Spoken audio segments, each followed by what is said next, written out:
প্রিয় বন্ধুগণ, রসুল করিম সাল্লাল্লাহু আলাইহি ওয়াসাল্লাম রমাদানুল মুবারক আসলে যে সমস্ত আমল বেশি বেশি করতেন তার মধ্যে অন্যতম আমল হচ্ছে রসুল করিম সাল্লাল্লাহু আলাইহি ওয়াসাল্লাম রমজান আসলে বেশি বেশি দান করতেন।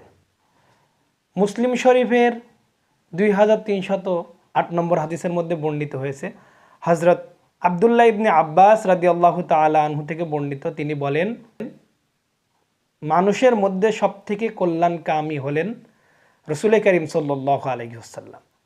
সবথেকে বেশি দাতা হলেন রসুল করিম সাল্লাল্লাহু আলাইহি ওয়াসাল্লাম।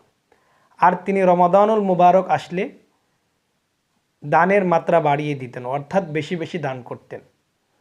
এবং হজরত জিব্রাইল আলাইহিস সালাতু ওয়াস সালাম যখন রসুল করিম সাল্লাল্লাহু আলাইহি ওয়াসাল্লামের সাথে সাক্ষাৎ করতেন, তখন নবী করিম সাল্লাল্লাহু আলাইহি ওয়াসাল্লাম প্রবাহিত বাতাসের ন্যায় দান খয়রাত করতেন। অর্থাৎ নবীজির দানের মাত্রা বেড়ে যেত, মানুষকে বেশি বেশি দান করতেন। রসুল করিম সাল্লাল্লাহু আলাইহি ওয়াসাল্লাম অন্যত্র হাদিসের মধ্যে বলেন, as-সাদাকাতু তারুদ্দুল বালা, দান সদকা করলে বালা মুসিবত দূর হয়। অর্থাৎ দান সদকার মাধ্যমে মানুষের বালা মুসিবত দূর হয়। প্রিয় দর্শক, ইবাদতের মৌসুম রমাদানুল মুবারক চলতেছে। আল্লাহ রাব্বুল আলামিন আমাদের সকলকে বেশি বেশি দান করার তৌফিক দান করেন। আসসালামু আলাইকুম ওয়া রাহমাতুল্লাহি ওয়া বারাকাতুহু।